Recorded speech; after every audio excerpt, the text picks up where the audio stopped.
వస్తా లక్ష్మణ్ రావు గారు, మళ్ళీ వస్తాం మీ దగ్గరికి. మనతోటి సీనియర్ జర్నలిస్ట్ అక్షర సత్యం గారు ఫోన్ ద్వారా అందుబాటులో ఉన్నారు, ఆయనతో మాట్లాడదాం. సత్యం గారు నమస్తే అండి. సార్ నమస్కారం సార్, మీకు అక్కడ ప్యానల్ ఉన్న పెద్దలందరూ కూడా నమస్కారం సార్. సత్యం గారు, ముద్రగడ పద్మనాభం గారు లేఖ సంధించారు సూటిగా చంద్రబాబు గారికి. అదేవిధంగా రేపొద్దున రానున్న రోజుల్లో పవన్ కళ్యాణ్ గారికి కూడా లేఖను సంధించే అవకాశం ఉంది. మరి ఈ రానున్న రోజుల్లో మళ్ళీ యాక్టివ్ కాబోతున్నారంటారా? ఆయన ఒక రకంగా కాపు ఉద్యమ నేతగా రానున్న రోజుల్లో కాపులకి న్యాయం చేసే వరకు ఆయన నిద్రపోరనుకుంటా.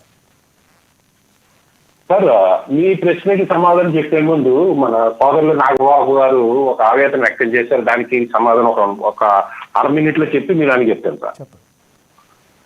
నాగబాబు గారు మాట్లాడుతూ చంద్రబాబు నాయుడు గారు, రాజశేఖర రెడ్డి గారు, మా అభిమాన ముద్రగడ పద్మనాభం గారు ఒకేసారి రాజకీయాల్లో ప్రవేశించారు. రాజశేఖర రెడ్డి గారు 2 సార్లు ముఖ్యమంత్రి అయ్యారు, చంద్రబాబు నాయుడు గారు 4 సార్లు ముఖ్యమంత్రి అయ్యారు, మా ముద్రగడ పద్మనాభం గారు మాత్రం ఇంకా ఉత్తరాలు రాసే స్థితిలోనే ఉన్నారు అని ఆవేదన వ్యక్తం చేశారు. దీనికి సమాధానం ఏంటంటే, రాజశేఖర రెడ్డి గారు, చంద్రబాబు నాయుడు గారు తాను ముఖ్యమంత్రి అయ్యడం కోసం అన్ని కులాలని కలుపుకోవడానికి ప్రయత్నిస్తే ముద్రగడ పద్మనాభం గారు కమ్మ ప్రభుత్వాన్ని, రెడ్డి ప్రభుత్వాలు అలా లేదా చంద్రబాబు నాయుడు గారి కుటుంబాన్ని లేదా రాజశేఖర రెడ్డి గారి కుటుంబాన్ని ముఖ్యమంత్రి చేయడం కోసం తన కులాలను వాడుకున్నారు సార్.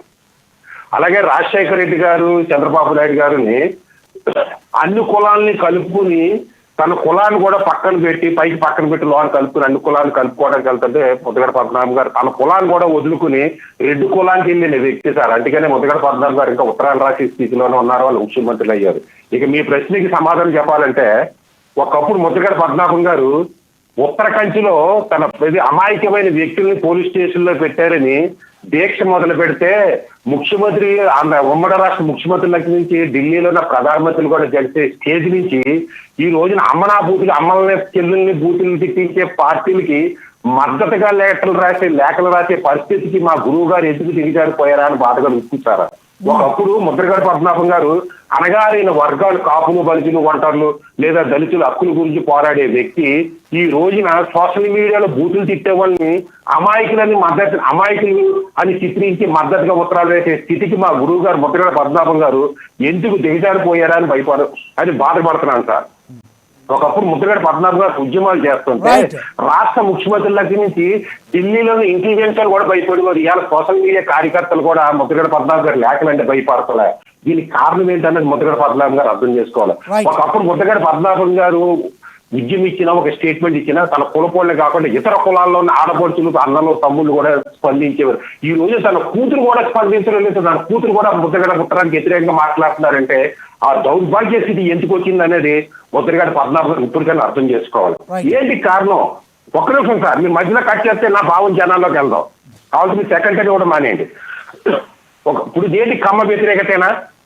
నిన్న 19 నుంచి 24 వరకు మీరు మౌనంగా ఉండి ఒక ఉత్తరం కూడా రాయకుండా, జగన్మోహన్ రెడ్డి గారిని స్పందించకుండా ఇవాళ చంద్రబాబు నాయుడు గారు వచ్చినట్టు మీరు ఉత్తరాలు రాసి కమ్మ వ్యతిరేకతేనా?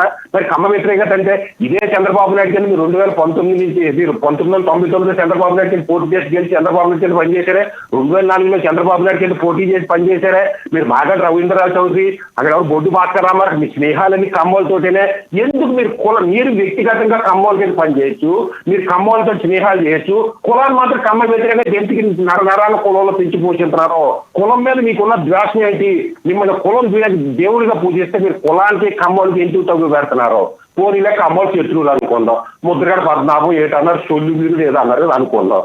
మీరు 2000 ఎన్నికల ముందు మీ అబ్బాయి మీరుగా స్టేట్మెంట్ ఇచ్చారు, మేమైతే జనసేన పార్టీలో కన్నా జాయిన్ అవుతాము లేదా తెలుగుదేశంలో కన్నా జాయిన్ అవుతాం కానీ వైసీపీలోకి జాయిన్ అవనన్నారు. అంటే మీరు తెలుగుదేశంలో జాయిన్ అవుతానన్నప్పుడు చంద్రబాబు నాయుడు తొలి వీరుడు అని తెలీదా?